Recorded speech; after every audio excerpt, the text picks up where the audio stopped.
네, 반갑습니다. 부동산 전망하는 남자 골든마우스 인사드립니다. 매도인이나요, 매수인 입장에서요, 매물도 없고 사는 사람도 없으면 어떤 게 유리할까요? 상황마다 틀리다고 할 수 있는데요.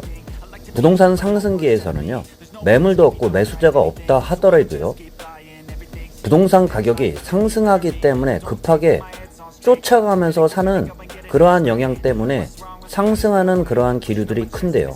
그와 반대로 부동산이 하락할 때요, 매물도 없고 또한 사는 사람이 없다면 그와 정반대로 사는 사람이 없기 때문에 기존에 매물이 아무리 없다고 해도요, 급한 사람들 같은 경우는 기존 시장가 대비해서 가격을 내리면서 팔 수밖에 없기 때문에 가격은 하락할 수밖에 없습니다. 그렇기 때문에 매물이 없다고 항상 가격이 상승하는 게 아닙니다. 또한 매수자가 없다고 해도 항상 하락하는 건 아닌데요. 그때 상황 맞춰 판단을 해야 된다고 할 수 있습니다.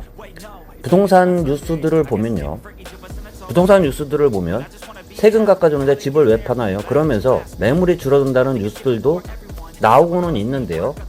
8월 2일자 기준으로 해서요, 부동산 빅데이터 업체 아실에 따르면 기존 서울 아파트 매물 같은 경우가 62,396건이었는데 지난달에 21일 종부세 발표 당일 64,046건 대비 2.6% 줄었다고 할 수 있습니다.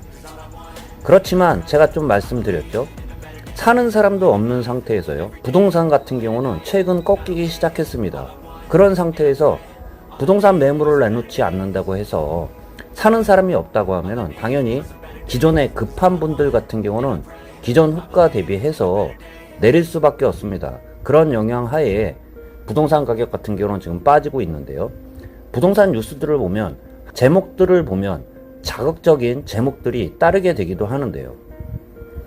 작년만 해도 집을 못 사면 큰일 날 것 같은 그러한 뉘앙스의 기사들이 많이 따르고 있죠. 그렇지만 최근 들어서는 또 종부세가 완화가 되면서 다주택자들 같은 경우가 부담이 컸었는데요. 이번에 종부세가 개편에 됨에 따라요, 1주택자, 다주택자 관계없이 주택가격을 합산한 과세 표준에 따라 0.5에서 2.7%의 세율로 적용한다고 밝혔는데요. 그러다 보니까 세금이 다주택자들 입장에서는 감면되는 효과는 있을 겁니다. 다주택자 같은 경우는 일부 세금이 감면되는 그러한 느낌은 들 수밖에 없는데, 그렇지만 제가 말씀드린 것처럼 부동산 시장 상황에 따라서요, 수요자가 따르지 않았을 때에는 매물을 내놓지 않는다고 해서 부동산 가격 같은 경우는 상승으로 돌아서지 않는다는 말씀 좀 드려볼 수 있습니다.